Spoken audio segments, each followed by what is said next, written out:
رمضان میں بیوی کے پاس جانا صحیح ہے یا گناہ ہے؟ اگر رات میں ہم بستری کریں تو کیا روزہ خراب ہو جائے گا؟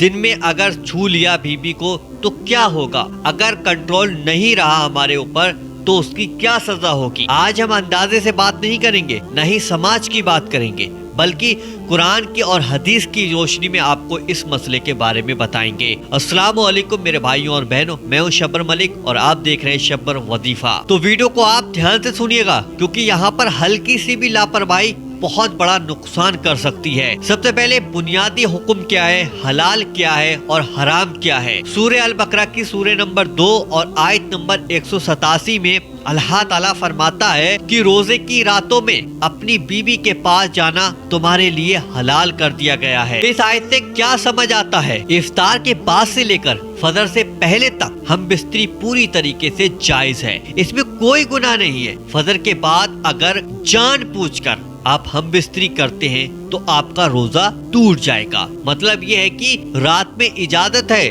دن میں سختی ہے۔ اگر دن میں ہم بستری ہو جائے تو کیا ہوگا؟ یہ مذاق کی بات نہیں ہے میرے بھائی اور بہنوں۔ صحیح بخاری اور صحیح مسلم شریف میں ایک شخص آیا اور بولا، یا رسول اللہ میں برباد ہو گیا۔ اس نے روزے کی حالت میں اپنی بیوی سے ہم بستری کر لی تھی۔ نبی کریم حضور صلی اللہ علیہ وسلم نے بتایا ایک غلام آزاد کرنا ہے، یا لگاتار 60 دن کے آپ روزے رکھیں، یا پھر 60 غریبوں کو آپ کھانا کھلائیں۔ سوچئے اس سے بڑا ثبوت کیا ہوگا کہ دن میں کتنا بڑا گناہ ہے ہم بستری کرنا، وہ بھی روزے کی حالت میں۔ صرف مستی کرنے سے کیا ہوتا ہے؟ یعنی کہ ہم بیوی کے ساتھ مستی کر رہے ہیں، اس کے ساتھ مذاق کر رہے ہیں، اس کے ساتھ مل رہے ہیں، جل رہے ہیں، بیٹھ کے ہنسی مذاق سستے کر رہے ہیں اور بہت زیادہ مستی کر رہے ہیں، تو اس سے کیا ہوگا؟ اب یہاں پر بہت سے لوگ اس بات کو نہیں جانتے۔ اگر دن میں صرف گلے لگانا یا چومنا یا چھیڑنا یا ایسی مستی جس میں شوبت جاگ اٹھے، یعنی کہ ہم بستری کی دلچسپی جاگ اٹھے اور کنٹرول نہ رہے، لیکن اگر منی نکل گئی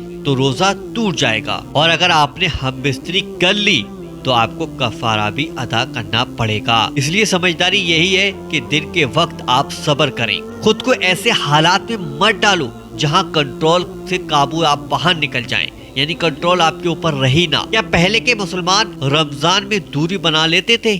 نہیں، ایسا بالکل بھی نہیں ہے، بلکہ شروع میں ایک سخت نیم تھا، اگر افطار کے بعد سو گئے تو پھر سحری تک پاس نہیں جا سکتے تھے، لیکن اللہ تعالیٰ نے آسانی دی۔ اس سے ہمیں پتہ چلتا ہے اسلام انسان کی فطرت کو سمجھتا ہے، لیکن حد بھی طے کرتا ہے۔ رات میں مستی کرنے کے بعد کیا کیا دھیان رکھیں؟ جو لوگ اپنی بیوی کے ساتھ مستی کرتے ہیں وہ لوگ بہت زیادہ دھیان سے سن لیجیے گا۔ اب میں آپ کو بہت ہی کام کی بات بتانے والا ہوں۔ اگر افطار کے بعد بیوی کے پاس گئے تو فجر سے پہلے رک جانا ضروری ہے، غسل کرنا ضروری ہے تاکہ نماز صحیح ہو۔ اگر فجر ہو گئی اور غسل نہیں کیا تو روزہ رہے گا، لیکن غسل کر کے نماز پڑھنی ہوگی۔ حدیث میں آتا ہے کہ نبی کریم حضور صلی اللہ علیہ وسلم فجر کے بعد جنابت کی حالت میں اٹھتے اور پھر غسل کرتے تھے، روزہ صحیح رہتا تھا۔ صحیح بخاری شریف میں آپ یہ واقعہ پڑھ سکتے ہیں۔ رمضان میں بیوی سے قریب ہونے کے 3 بڑے فائدے، یعنی کہ ہم بیوی کے پاس جائیں گے تو اس سے ہمیں 3 بڑے فائدے کیا ملیں گے وہ سنیے گا۔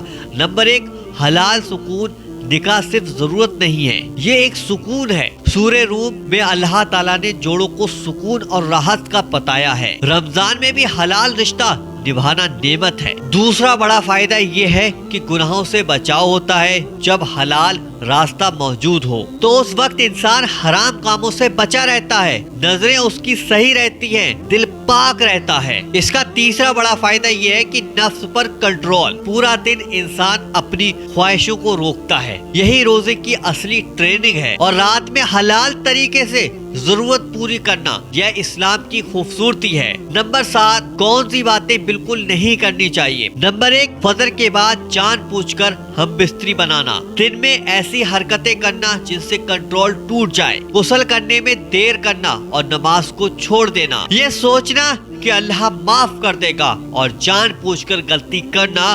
رمضان رحمت کا مہینہ ہے، لیکن یہ کھیل کا میدان نہیں ہے۔ ایک بات ذرا دھیان سے سنو، رمضان میں بیوی سے ہم بستری کرنا رات میں جائز ہے، دن میں حرام ہے اور سخت گناہ ہے۔ اسلام نے حلال راستہ دیا ہے، لیکن حد بھی طے کی ہے۔ جو حد میں رہے گا وہ سکون پائے گا، جو لاپرواہی کرے گا